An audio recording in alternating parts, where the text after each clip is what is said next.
a longer video, just as like interesting discussion to start discussions. Like, what do you think the macro picture is here that you would like share it with? Well, hopefully, Inside and New York. I mean, I think it's more like a macro picture of the times. It's even beyond like what Occupy is or whatever, because I think there's even greater things than like consensus or whatever whatnot. I think it's about like the sign of the times. It's 2012. Like our temperature is. Although the last couple days, cold, it's been cold. It's been the way it's supposed to be. Protest at 8 a.m. But January and December ridiculously warm. Yeah. Even October and November were ridiculously warm. Like warmest one in memory, people say. Oh, winter, yeah. For sure. I've never experienced anything like that. I mean, the climate has changed. Yeah. I mean, that's the point of fact at this point, and they're not, and our people aren't even really talking about it. So it's really about like changing kind of the paradigm. Yeah. Like we also have to get away from this left-right. We also have, to be honest with you, I think even more so than than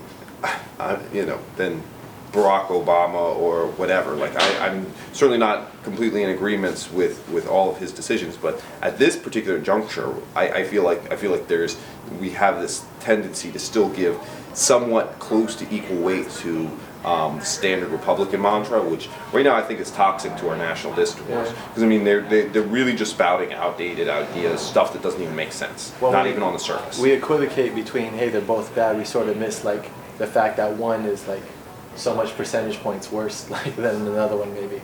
Like, well, I mean, they're taking things which are blatantly true, and just being like, nah, that doesn't matter, and saying something which is blatantly false. Tax cuts stimulate the economy. Yeah. No, they really don't. We don't need to spend money on infrastructure. No, we really do. We need to go to war with any country we go to war with. No, we don't. Yeah. None of them are security threats. That's a joke. And to be honest with you, at this point in time, based upon the fact that people from their party have gone so far and been so wrong, Bush tax cuts produced no income burst. The Iraq wars turned out to be a tremendous waste of money. But then some people would say Democrats are just Republican light because they push the same foreign policy and they push the domestic programs. Maybe they'll trickle down a little bit more stuff. Right, and there's shadow things going on behind there because I mean the hierarchy has to do with money, which is kind of funny because there's things that there's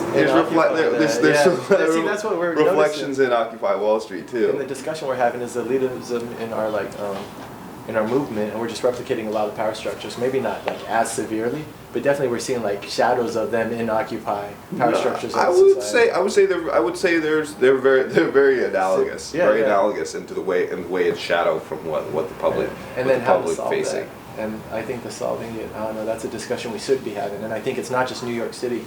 If we have a lot of problems, it's only because we're having a lot of problems that other occupiers are going to start to have. And when you start to talk to other occupiers, you realize that they are starting to have like our soon after the park problems. Or if they start getting real money and resources, they start to have the problems we've been having.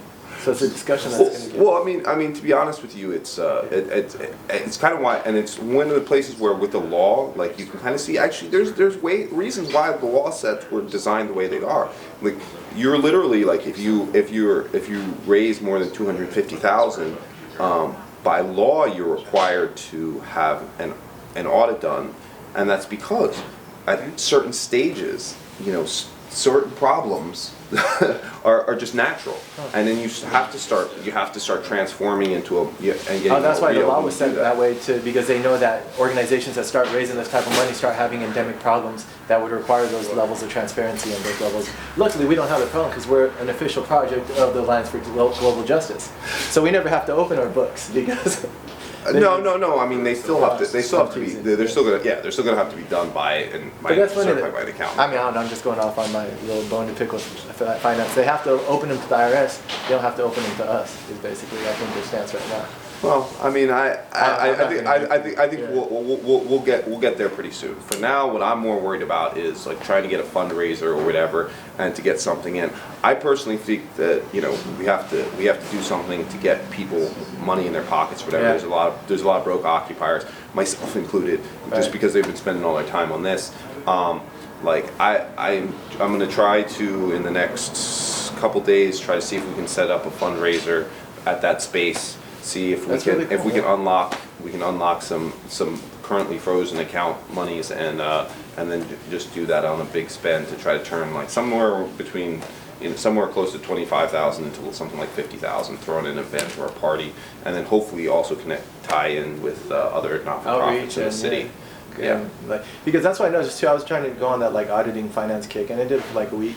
And like I noticed, man, that's like a lot of aggression, like internal strife. But like there's so many good ideas, like this idea